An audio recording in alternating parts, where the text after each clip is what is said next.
Hello, everyone, and welcome to your historical geology lecture number 13. This is Dr. Hurt, and today we're going to be talking about evolution, theory of evolution, and also diversity of life. So we'll get right into it. This is pretty cool starting slide here. This is showing what. Now, of course, you'll see as we move along that we don't have a tremendous number of species where we see a lot of slow transitions through a number of different what are called transitional species, but for horses we do. So horses are kind of interesting because we do see a really nice through the Cenozoic. There's that evil little circle again. I hate that thing. Through the Cenozoic, we do see this gradual progression starting 55 million years ago, right? Which is kind of after the dinosaurs died, 65 million years ago. And progressing all the way to modern day, we see this nice transition from very early ungulates. So here you see Hyracotherium going all the way to Mesohippus. Hippus is Latin for horse. And Meso means middle. And gosh,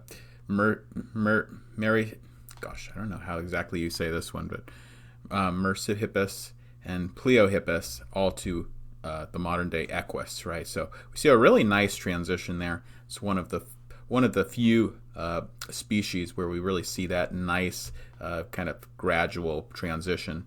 And we'll get into all the details as we move along here. But as you know, we look at the fossil record, we get an idea of what past life was like, and what we see, one thing that's very obvious is that life has changed over the years. All evolution really states is that life on Earth has changed over the years. It hasn't been stagnant. And I don't think that's anything that people could disagree with or deny. Things have obviously changed. We have different species that obviously lived, like trilobites and dinosaurs that lived at one time and now they no longer live. I guess some of the where things get a little bit contentious is how do these changes take place? Charles Darwin, who we'll talk about in a minute, will maintain that's by natural selection. So anyway, it seems like life on Earth has changed dramatically over the years, right? And we use these fossils to correlate our rocks. That's what we learned in the previous lectures. And so here's a lot of we have a lot of different examples of transitions. Some of them are not as gradual as we would like, but another good example of kind of relatively slow transition, gradual transition we see is in birds. So we see Velociraptor in the Cretaceous and moving to something like Archaeopteryx, which was in the actually Archaeopteryx was in the we actually found Archaeopteryx in the Jurassic, and then Yanornis, which is definitely a bird, right? So we do see that there's this transition from different species over time. Okay, so fossil species that appear to be intermediate between two species, so for example Velociraptor and Yanornis, those are called transitional species. Okay, transitional species. So let me get out your lecture assignment. And I do ask, that's the number one question, right? I asked about transitional fossils or transitional species. So it's a species that is intermediate between two end members, okay? So Archaeopteryx is a good example of that, right? It's a good example of a transitional species between dinosaurs and modern day birds, okay? Whales are also another example where we see a nice, slow, gradual transition from one end member species to another. Whales are actually really interesting. You'll probably like this. So whales, believe it or not, actually evolved from ungulates. So ungulates are hoofed animals. We'll learn all about that near the end of the class when we study the Cenozoic. So start off with something that maybe looks a little bit like, maybe like a little bit like a modern day hippo. And perhaps it's not too hard for you to believe that, whales came from hippos, but maybe it is. But we started off with this creature named Pakicetus, which is about 40, if I'm not mistaken, about 48 million years ago. And we see later in the fossil record, a little bit later, we don't see Pakicetus anymore, and instead we see Rhodocetus. And then again, Rhodocetus seems to disappear, and we get this other creature called Durodon. And then finally, in recent times, we get whales. We get proper whales. And you can see that if you take Durodon and compare it to, I know that a baleen whale, that looks pretty like, wow, that looks way different than this guy, right? But if you compare it to an orca, like a killer whale, like Shamu, looks pretty similar. So anyway, Durodon, I'm saying, looks similar to, Free Willy or something like that. Maybe not a baleen whale, but anyway. So Pakicetus, oh wow, it's even earlier than that, 48 million years to 52 million years. We see this creature definitely had, 4 legs. It was definitely terrestrial, but possibly was spending its time underwater chasing nasty little catfish or something like that. And later we see this other one, that Rhodocetus, that starts to have some kind of intermediate sort of features, right? You can see that its arms are starting to be less, not so adapted for walking or running, but look more a little bit more like flippers or something like that, right? And so do the back legs, right? And they're starting to also get a little bit smaller compared to the bulk of the animal. You can see that the skull is extending, getting longer, maybe a little bit better suited for catching fish, right? So, and perhaps the tail is getting longer, kind of being used as, you can see, well, I guess the tail looks about the same size, but perhaps this tail is, this artist's conception, shows the tail almost kind of flipper-like. Now, you have to remember, that's an artist's conception. We don't really know what it looked like because the flesh doesn't get preserved, right? Only the bone gets preserved. So, here's Durodon. This came 40 million to 34 million years ago, and this looks quite a bit like an orca whale. And what's kind of cool is you see that there's these teeny tiny little legs in the back, very cute in a way. And you'll also see has much shorter limbs now that are kind of look a little bit more like flippers, right? And this looks definitely like something. You can see how strengthened the tail and the vertebral columns are for using that tail for swimming. So now this is definitely adapted for living in marine environments. Now what's kind of cool, so I'm going to show you this. This is Durodon. Now I'm going to show you a modern day skeleton of an orca whale, okay? An orca, so like Free Willy. And you can see one thing that's kind of cool. Take a look at this. You guys see it circled this in red already. There is a little pelvic bone there. Now that pelvic bone is called a vestigial structure. A vestigial structure is basically, it's a useless structure. It's a useless thing that an organism has. Now, you have some vestigial structures. For example, you have an appendix.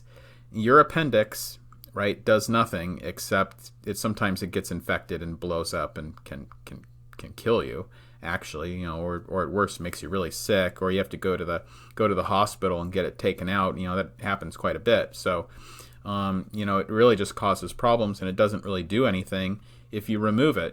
There's no there's no like bad effect, negative side effects of having your appendix removed. It's not like having your liver or your gallbladder removed or something like. Well, I guess you can have your gallbladder removed, can't you? But certain things you don't really need them. So there seem to be in the human body and in the bodies of other animals and other, not just animals but all organisms, seem to be a lot of structures and that just aren't important anymore. And that's part of the evidence for evolution, right? That animals have evolved from simpler life forms, not necessarily simpler, but they have evolved with modification from their ancestors, right? So we think that modern day species have evolved from their ancestors with modification because we see things like vestigial structures that serve no purpose as far as we can see. Okay, so that is how that's what a vestigial structure is and how it supports the theory of evolution. Okay, so a little bit of history on this. Now I know that probably a lot of you are really familiar with this guy, this Charles Darwin, right? He's late Enlightenment thinker. So Darwin published very famously on the origin of species after his very famous voyage on the HMS Beagle to the Galapagos Islands, where he studied, among other things, finches. And he found that the different beaks of finches were very well adapted for whatever particular niche, right? There's that term niche that they happen to fill. So a niche is kind of like the lifestyle habits of that particular animal. It's kind of how they make their bread and butter, how they survive, what they do to eat and make a living, right? So different animals fulfill different niches, right? And of course, this isn't a biology class, so I'll just keep it at that. But so Charles Darwin was not only aware of different animals and trying to explain different animals, but he's also aware of the fossil record and trying to explain the fossil record and what we see in fossils. So many of the observations we make in the fossil record agree with this theory of organic evolution. And the theory states that, so this is the theory of organic evolution in a nutshell. Species descend from their ancestors with modification. Okay, so we are descendants of our ancestors, but with modification. We're slowly, generation by generation, we are changing a little bit, and the changes are gradual. And we see in the fossil record that indeed new species arise. They seem or appear to change, and old species die off, new species come into existence. So that seems to agree with this idea that creatures descend from their ancestors with modification. Now, this is, by the way, not a new idea, but the real big contribution by Darwin that made this theory take off was that he gave a mechanism for how this could happen. And that mechanism is known as natural selection. Okay, so like I said, evolution, the idea of evolution is not at all new. It's not something that Darwin thought up of. He was the first guy to ever think about. Quite the contrary. The idea was known about by Aristotle, right? 2,400 years ago, basically. It was, also advertised, or not, I shouldn't say advertised, but promulgated by Lucretius, 2,200 years ago. So, the ideas have been around for a long time. So it's not that they didn't realize, or people didn't realize or think that animals changed and organisms changed over the years, but it's more that they didn't really have a mechanism to explain how that change took place. Okay, so because of course we know that there were a lot of people before Darwin who had similar ideas. All of these people, from Linnaeus, John Ray, all the way to Malthus, all had different ideas about evolution taking place. And one very notable scientist who talked a lot about evolution, organic evolution, was Lamarck, and you've probably heard of Lamarck before. So Lamarck thought that he didn't have this theory of natural selection. He instead thought that evolution took place simply because the parents wanted a certain trait, they needed a certain trait, and somehow that trait got passed on to their ancestors, to their children. Okay, so he believed that species change over time, but the change occurs because of the use or the disuse of certain traits. So that mechanism was called acquired inheritance or soft inheritance. Okay, and it's different. The mechanism that Charles Darwin talked about was natural selection. So, according to Lamarck and Darwin, you can kind of compare their two theories. So giraffes had short necks, according to Lamarck.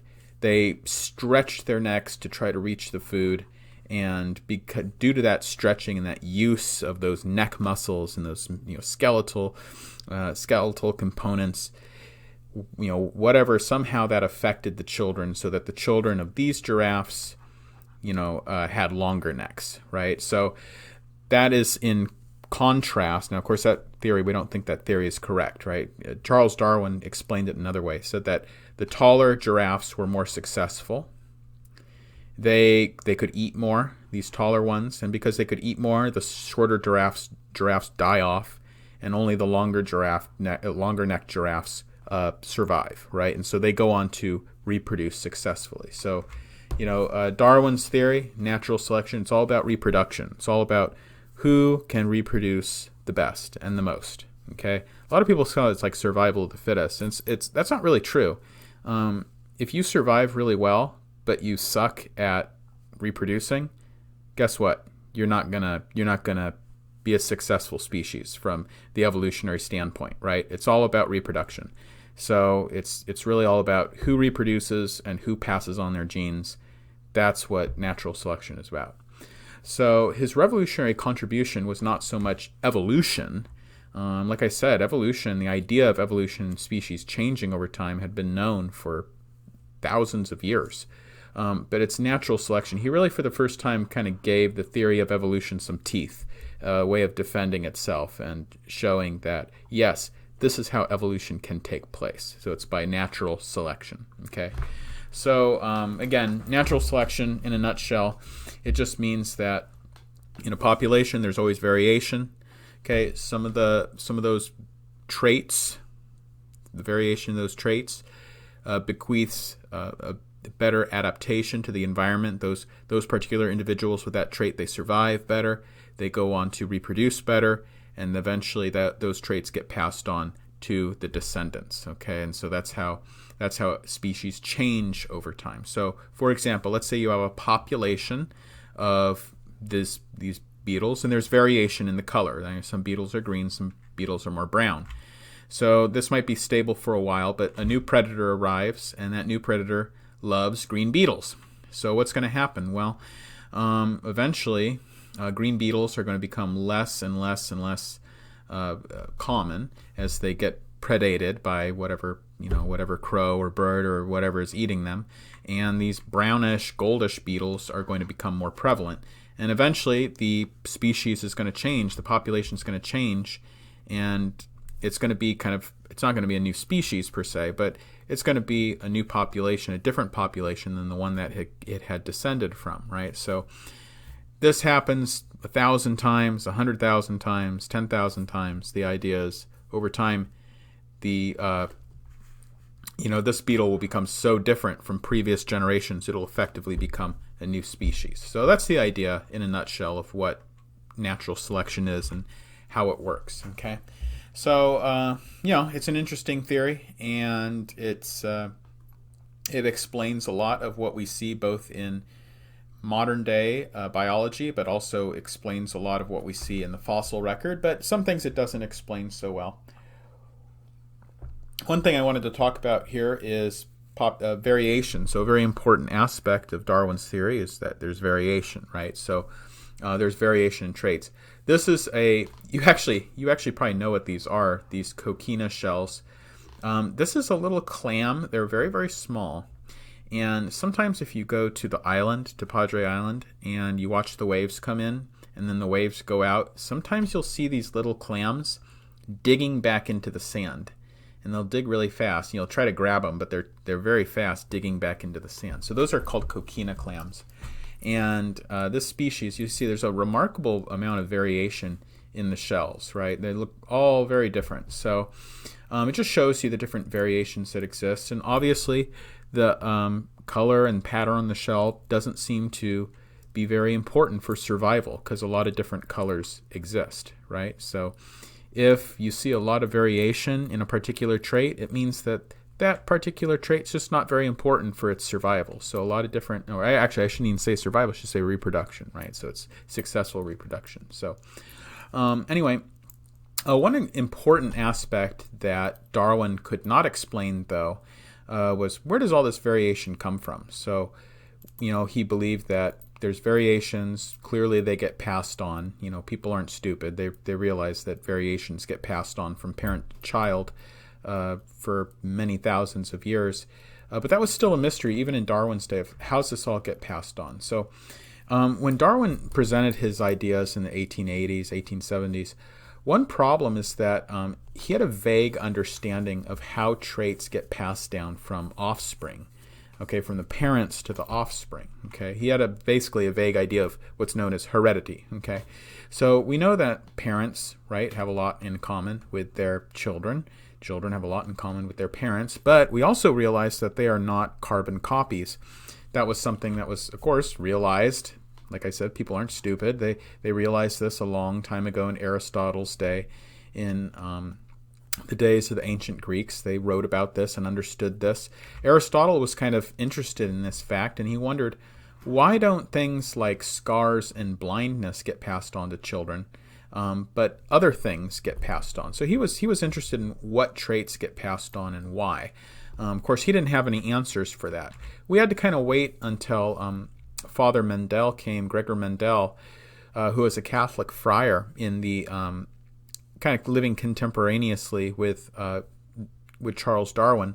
We kind of had to wait for his very important work on genetics before we had any understanding whatsoever about how variations and how traits get passed on and from whom, and all the kind of ins and outs of that. So Mendel, who was, again, lived at the same time with Charles Darwin, worked on, he was a monk, basically. So he had a lot of time on his hands. So he worked with pea plants, and he was able to show exactly how traits get passed down by parents and inherited by their offspring. So Mendel noticed that white-blossomed pea plants always have white-blossomed offspring, but purple-blossomed plants could produce white blossoms as well as purple-blossom plants.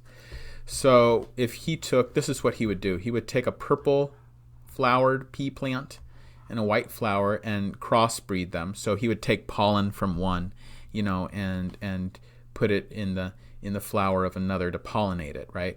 Or so he would he'd be highly controlling of what flower could pollinate which flower, right? So then he would take that, and it would produce peas, right? It would produce offspring. And what he noticed is that the F1 generation, right, the first hybrid generation of crossing the purple flowers with the white flowers, always had purple-flowered plants. That was interesting. But then he took members of the F1 generation and crossed them with other members of the F1 generation. So again, purple plants, they're all purple plants, right? All purple-flowered plants. And what he found is that exactly 3/4 of them would be purple-flowered, but 1/4 would be white-flowered. That was really interesting, right? And so he made these what are called Punnett squares. Okay, so I don't have you do this, I don't think. No, I don't. Okay, I used to have people make these Punnett squares, but I guess I wisely got rid of that. But so certain traits are dominant over others. We call those alleles, right? And so certain alleles are dominant, and so others are recessive, and so that's how traits get passed on. Now, one very interesting thing, this is a very interesting question, and I'll tell you, in biology, this is still a totally, I would say one thing that's very, very poorly understood is Mendel can explain, how variation gets passed on, but where do the variations come from? Why are there purple flowered pea plants and white flowered pea plants? And it's kind of amazing to look at people. People are fairly new species, really. I mean, they've only been around 160,000 years, and look how different everybody is. There's so much variation, a tremendous amount of variation. So where does all this, where does all this variation come from, right? And so, the genes, that Gregor Mendel knew about genes, right? Of course, Gregor Mendel didn't know about DNA yet. That had to wait until the late 20th century. But all genes are built from DNA, and all variation ultimately comes, as far as we know, at this current state of science, biology and biochemistry, molecular biology, as far as we know, the only source of new genetic material, novel genetic material, is coming from random mutations. So it's just a gene randomly mutates. There's a replication error. There's perhaps, sometimes it's radiation from, like ultraviolet or X-ray radiation, high energy, radiation. It could be from oxidizing agents. That's why people are very interested in eating antioxidants. Have you ever heard of people they want to eat antioxidants? It's to stop the oxidation of DNA, and it helps to prevent cancer and things like that. And it's really interesting. You have to the way that you produce a new gene, a novel gene, is you have to have some random event in a sex cell. It has to be in a sex cell, in a gamete. So the sperm or the egg has to be altered in some way, mutated in some way, and it has to be a mutation that does not just destroy the organism, and it has to be a mutate that. So that's how you would create the variation, and from there go on to pass the new gene on, and it can either make the creature more better suited to the environment or more poorly suited to the environment or whatever, right? So I don't know. It's very interesting, though. Very, very interesting. So this is probably I would say, again, most poorly understood part of the theory of evolution, and probably its weakest link. So anyway, let's get into more of the details of where new species come from. So the process of creating a new species is called speciation. And there are many different kinds of speciation. I'm not going to talk about every single one because this is not a biology class, but I'll just talk about one to give you an example of kind of how speciation might occur. So this is an example of allopatric speciation. Okay, so allopatric speciation, allo means other, patric means fatherland. So that's, by the way, the same root as patriot, right? So patriot is someone who's passionate for their fatherland, right? So allopatric means a different fatherland. Okay, let me erase this here, like that. Okay, so imagine this situation. Let's say we had a bunch of trees. Okay, it's all the same species. It's all the same species of tree, and you kind of had some topography like this with a valley in between, and then another hill over here, and a valley in between these two things. Okay. And let's say that one day something happened and sea levels rose or whatever, and the trees over here got cut off from the trees over here. And let's say these trees are kind of like on an island now, right? Okay, so they're on an island.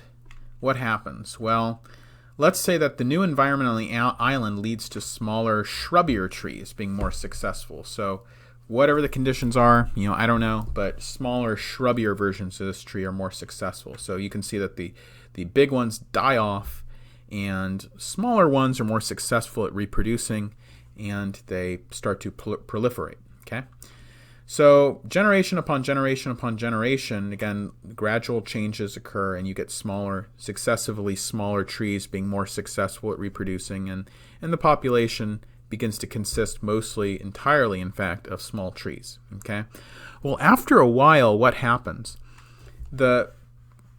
Whatever structures are involved in reproduction in these trees become so different than the structures of reproduction for these trees that they no longer can reproduce with each other.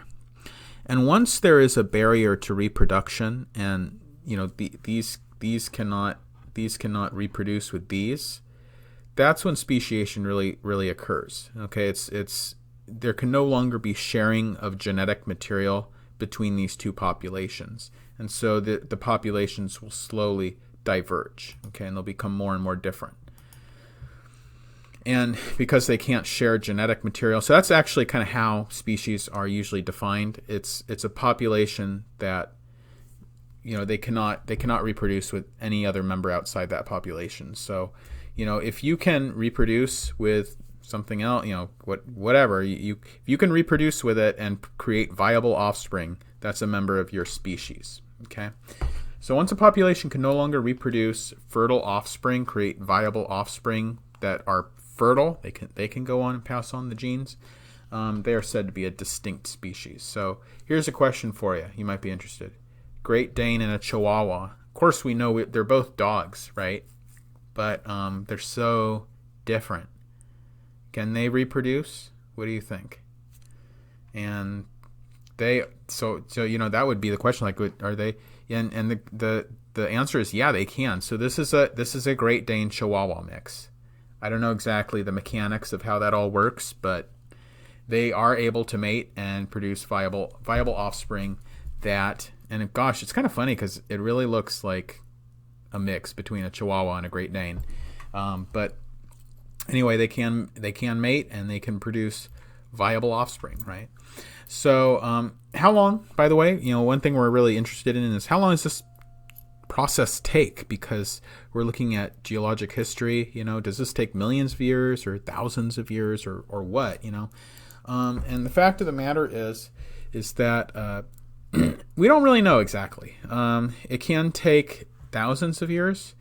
It could take tens of millions of years. But there has been some evidence that new species can be generated in as little as 2 generations. It's possible. So it could even take, less than 100 years. So it's a question that's not really well understood. Okay. One thing that is kind of cool is that we do know it takes place. These guys are kind of interesting. This is Richard Lenski and Zachary Blunt, and they have actually artificially created a new species of bacteria that is able to digest citric acid.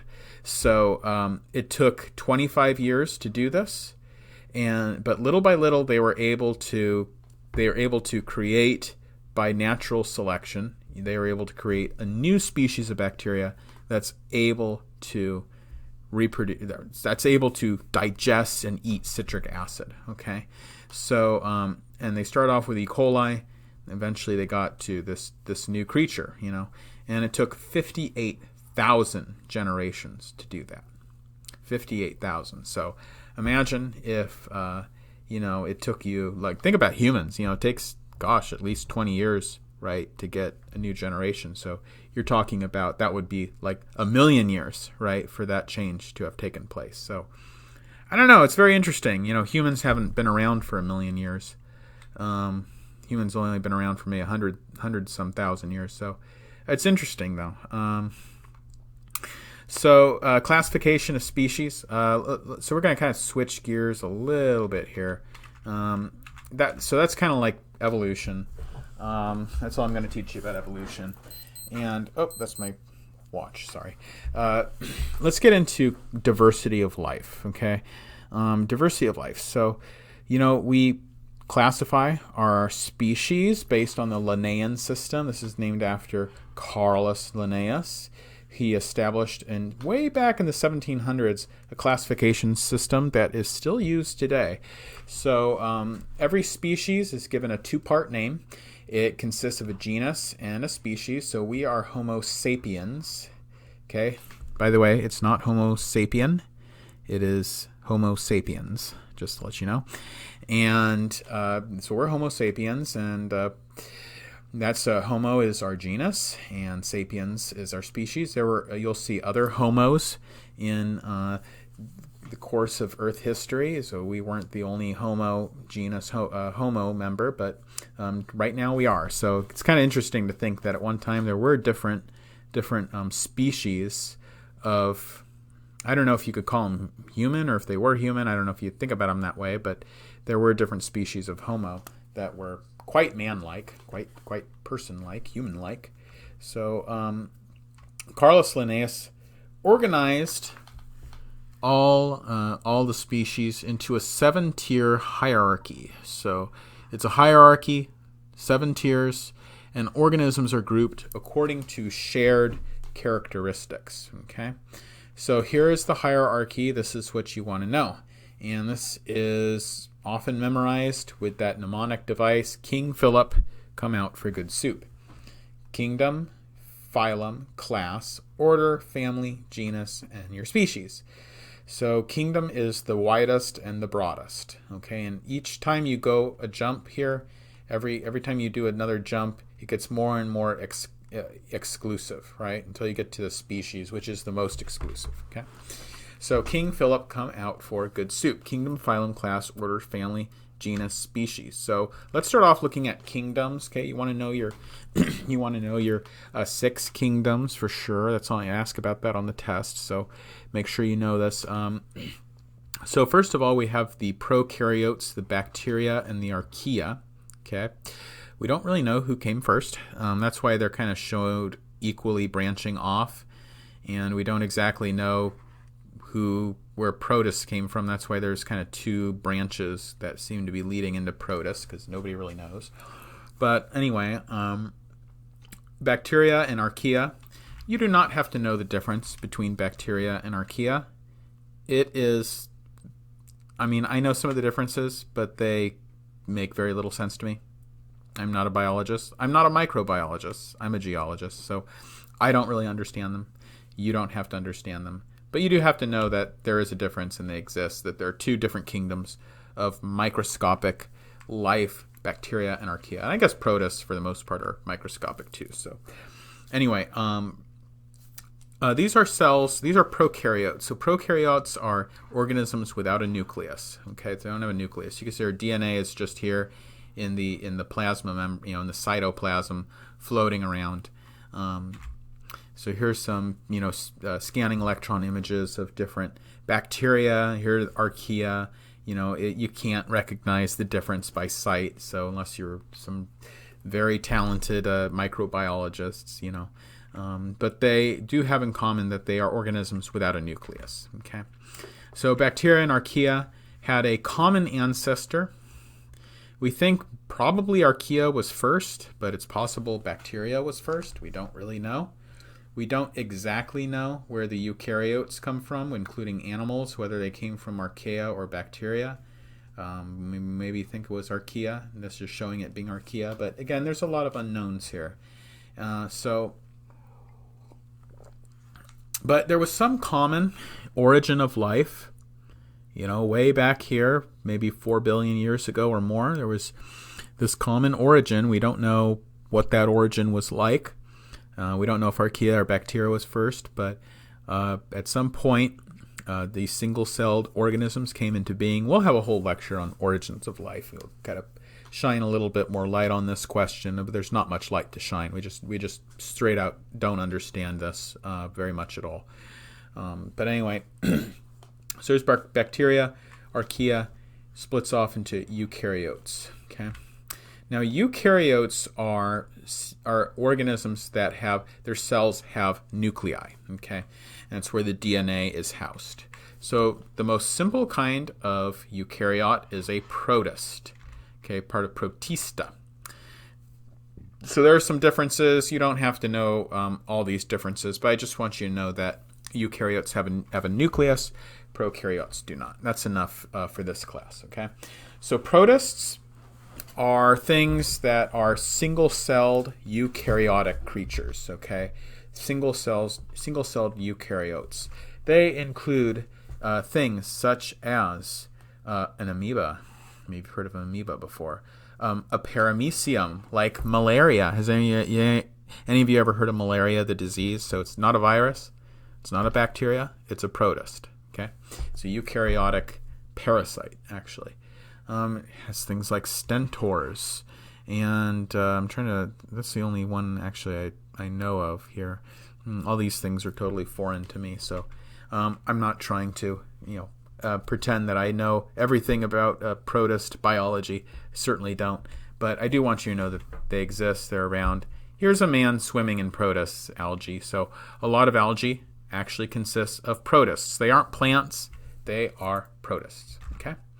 A lot of protists, by the way, are photosynthetic. Some bacteria is photosynthetic, actually. So photosynthesis developed quite a long time ago, actually, as a matter of fact. At least 3.5 billion years ago with me, 3.8 billion years ago. Okay, so next on the agenda, plants. So I'm sure you all know what plants are. However, you have to know these 4 subphyla of plants, okay? So there are the mosses and liverworts. And these kinds of plants here are non-vascular. Non-vascular spore-bearing. What on earth does that mean? Okay.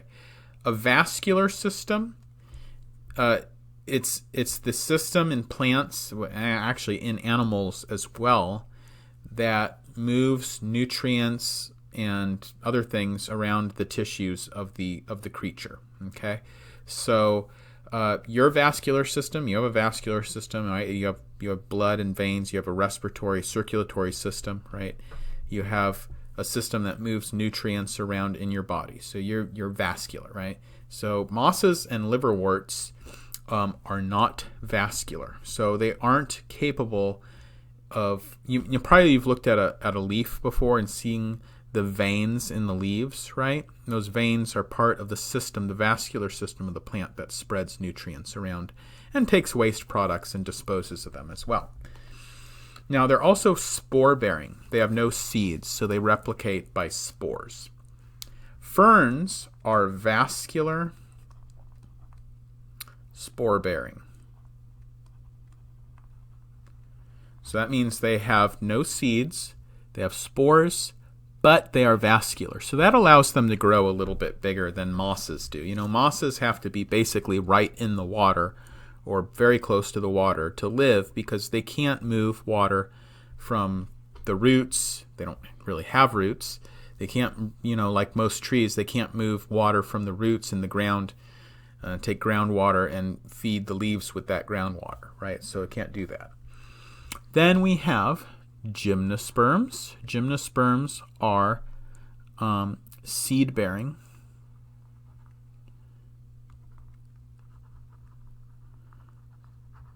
No fruit. No fruit or flowers. Or I guess you can call it a non-flowering seed-bearing plant. Okay, I hate all these little things. I don't know why these little spiky things do that. I don't know. Seems to be, sometimes it's really bad, sometimes it's not so bad. Finally, so gymnosperms are things like conifers. There are things like this plant right here, which is, you've seen this around Corpus Christi and people's lawns and stuff. These are called cycads. They don't call them cycads at the nursery or Home Depot. They don't call it a cycad, but it is a cycad, but it's a group of plants. And also includes things like ginkgo biloba. So those are all gymnosperms.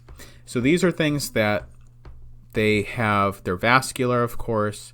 They are seed-bearing, but they don't have flowers, they don't have fruits. Then we have flowering seed-bearers, angiosperms. Okay, so those are the four. You have to know those for the test. Okay, there's a question like that on the test. All right, so these are multicellular, eukaryotic, photosynthetic creatures. So that's kind of what plants basically are. They're different than protists because they're multicellular, they are eukaryotic, and they're not all, but mostly photosynthetic. There are plants that are not photosynthetic. Take Indian pipes, for example. You can look those up. Those are not photosynthetic plants. They're parasitic plants. So, no vascular system. Ferns have vascular system. Gymnosperms have seeds. Angiosperms have flowers and fruits, right? So this is all later. This is the same information. It's just kind of more, gives you more examples of the different groups of within each subphylum. Okay, so you don't have to. I don't want to scare you with that, but it's just kind of more information for your reference if you want. Let's take a look now at fungus. I think fungus is so cool because you look at fungus, you think, gosh, fungus must be old. Fungus must be like the first living thing to exist, and it's not. Fungus came last. Fungus is like the most. It came last. It's actually it's a rather complex organism. Actually, it looks simple, but they're actually very complex, sophisticated organisms. Okay, so don't underestimate fungus. Let's take a look at animals. So these are the phyla of the animals. You have to know these phyla. Okay, you have to know these. Especially you have to know Porifera, Cnidaria, Mollusca, Annelida, Arthropoda, Echinodermata, and Chordata. Nematoda and Platyhematants, you don't really, I'm not going to ask you anything about them. Besides, those animals are really gross, and that's enough said. But you don't have to know about those. Now, these are the evolutionary milestones that were achieved for each one of these different phyla. So Porifera were multicellular animals. Okay. Cnidaria had true tissues, so that's how they're different than Porifera. Platyhematants have bilateral symmetry. Nematoda have a pseudocoelom. Coelom is a body cavity. Mollusca have a coelom. Again, it's a body cavity. Annelida have segmentation. Arthropoda have jointed appendages. Echinodermata have deuterostomes, and Chordata have a neural cord. Okay. Now everything, so everything gets more complex as you move up this ladder. Okay. So chordates have everything here. Okay. They have all this stuff. You're a chordate, right? You're multicellular. You have tissues. You have bilateral symmetry going right down the middle of your face, right? You're totally symmetrical down the middle. You have a coelom. You're segmented, okay? You have jointed appendages, right? You have a notochord and all this stuff. So you have all these different things, okay? But a Cnidaria, for example, does not have a notochord, right? It only has multicellularity and tissues. So it gets more complex as you move down the ladder. So here are the 10 animal phylums, and I'm going to give you examples so that you know kind of what these, I keep saying phylums. How silly. And it's funny because look, it's here too. It's phyla. I'm sorry. Bad English. Phyla. Not a phylus. Not a phylums. I didn't write that, incidentally. Okay, so there's your sponges, Cnidaria, flatworm, roundworm. It's not talking about rotifers. Mollusks, Annelida. Yeah, I don't talk about rotifers. Arthropoda, Echinodermata, and chordates. So let's talk about how these are all different. So these are your porifera. Your porifera are sponges. So you know the sponges that grow in the ocean? Sometimes you can go to H-E-B and you can buy a natural sponge and wash your body with a porifera. It's true. It's maybe not a happy thought, but it's true. That's the same thing. So if you go to H-E-B, you get a natural sponge in the bath and body work section. You know, that's an actual body of an animal that you're washing yourself with. So it's called a sponge, right? Of course, they make a lot of artificial versions of sponges now, but you can get natural sponges still, and they're marine animals. Okay, so they're the simplest type of animal. Okay, they are the very simplest type. They're called porifera. Okay, these are colonial animals, by the way, and they're very, very small little things. I'll show you some close-ups of them eventually. You can kind of get a better look at what they look like. But this is kind of like an apartment complex. This thing that we look at and we think, oh, a sponge. This is like an apartment complex for this colonial animal. They all live together. There's little pores. So porifera means pore bearer. Pore bearer. So pore bearer. So in each of these little pores, if you were going to zoom in, you would find one of these little creatures that live there, and they look a little bit like sea anemones. Cnidaria include sea anemones, corals, and these little buggers. I'm sure you know, jellyfish. Okay, these are stinging colonial animals that have true tissues. Okay, so but all Cnidaria can sting. Platyhematants are things like flatworms. They're very rare. They're also kind of gross. I don't really talk about them. There's also roundworms, nematoda, which are the gross things that are intestinal worms that I don't want to talk about. So, and they're not important in the fossil record. They're not important, so I don't talk about nematoda. I don't talk about platyhematants because they're not important in the fossil record. Sponges are very important. Cnidaria are extremely important. Okay, you have to know. I know it's a weird word, Cnidaria. Like, who ever heard of Cnidaria? But it's extremely important. We talk about these all the time. There's I think almost every lecture after this, I'm going to mention Cnidaria.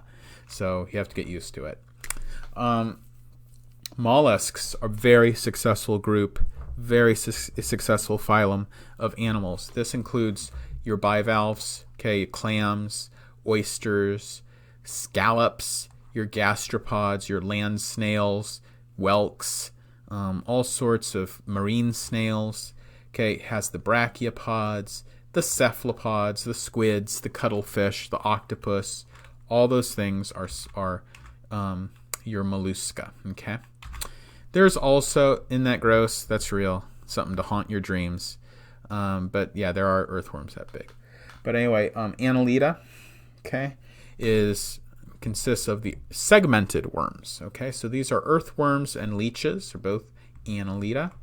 Then we get to arthropods, very, very well represented in the fossil record. You have to know about these guys. It includes everything from scorpions, arachnids, insects, right? See your insects there's myriapoda like centipedes and millipedes, crustaceans like crabs and shrimp, and I don't actually know if horseshoe crabs are crustaceans or not. They might be. There is also the phylum Echinodermata. Echinodermata have five-fold symmetry. 1, 2, 3, 4, 5. Okay, so they kind of have star-shaped symmetry. All these creatures that you see in front of you right now, they're all echinoderms. They're all marine creatures, and they all have five-fold symmetry. You can see every single one of them has five-fold symmetry. You can see that here, even in the sea urchin. You can see five-fold symmetry in the sand dollar. You can see in the sea cucumber. You can even see there's five-fold symmetry there.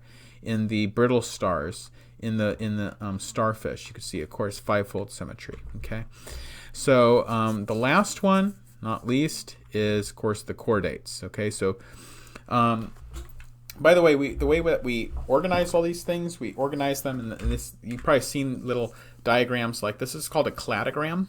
Okay, so it kind of shows, it's like a family tree of different species, and it's showing how different species, different phyla, different groups of animals how they're related to other ones. Okay, so so the closer that you are in distance, the closer genetically. So echinoderms, right, are very close to cephalochordates, right, and echinoderms are more closely related to cephalochordates than, let's say, cartilaginous fishes. Okay, if that makes sense. So this is a cladogram of the chordates. Okay, you are all the way down here in Mammalia.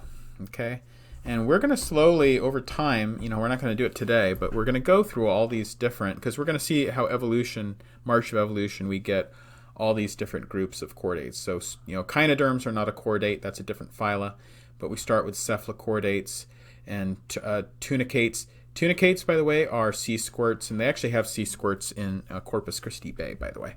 And then hagfish, lampreys, these are fish without jaws. We'll see the evolution of those in the Silurian, and move on. But anyway, we're going to go through all these. You don't have to know it right now. But that's called a cladogram, and that's how you kind of figure out how closely related things are. So, for example, in this cladogram, you can see that birds are more closely related to reptiles than they are to, for example, jawless fish, right?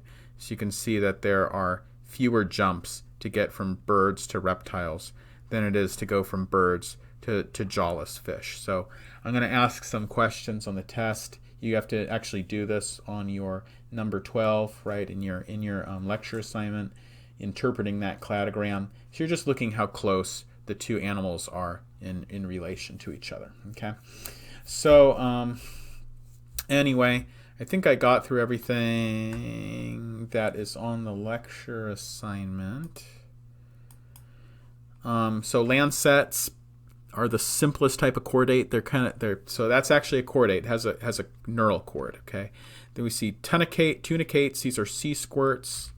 They have a respiratory system. That's what makes them different than the lancets. Jawless fish have a cranium. That's how they're different than sea squirts. Sharks and rays have jaws, so that's how they're different than the jawless fish. Bony fish have mineralized skeletons. So what I'm trying to point out to you is that at every step, every division that we make in the cladogram, there's a new novel trait that comes into being, a new characteristic, a novel characteristic that all of those members in that particular subphyla possess. Okay, so amphibians have 4 limbs, so it means they're tetrapods. Reptiles have the amniotic egg, that's what sets them apart from amphibians. Birds are warm-blooded, that's what sets them apart from reptiles. And mammals have mammary glands, produce milk, that's what sets them apart from birds. Okay, so final couple slides here, extinctions. So there are only 250,000 fossil species that have been identified.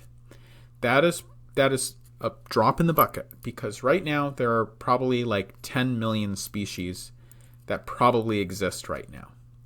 Just right now.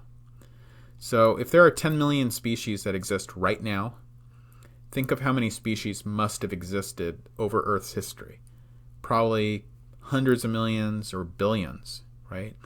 We only know 250,000. So we are only, I just want to emphasize this to you all, we only see a tiny, tiny, tiny little sliver of what has existed over Earth's history. We see a teeny, tiny little micro sliver. Okay, so we see very, very, very little. So all of our assumptions and all of our guesses about what has happened over Earth's history and what's happened with evolution and life history is based on that teeny little micro sliver of life that we get preserved in the fossil record. So I just want to let you know, there's been, extinction is the vast majority of species that have existed have gone extinct. Sometimes a lot of species go extinct at one time. Those are called mass extinctions. The biggest mass extinction that ever occurred was the PT mass extinction. It's the Permian-Triassic mass extinction. 95% at least of the species disappeared. The Cretaceous-Tertiary mass extinction, the KT mass extinction, was the second biggest. Okay, so that was with the meteorite impact. So anyway, these are events that wipe out not all, but almost all of the species on Earth, and they actually create the shifts are what. So these, what am I trying to say? I'm trying to say that these mass extinctions delineate new geologic ages. So at the end of every age, there's a mass extinction. Okay. So anyway, that's all I have for you today. I hope you enjoyed the lecture, and I will talk to you next time. So I will say adieu to you, and have a good week.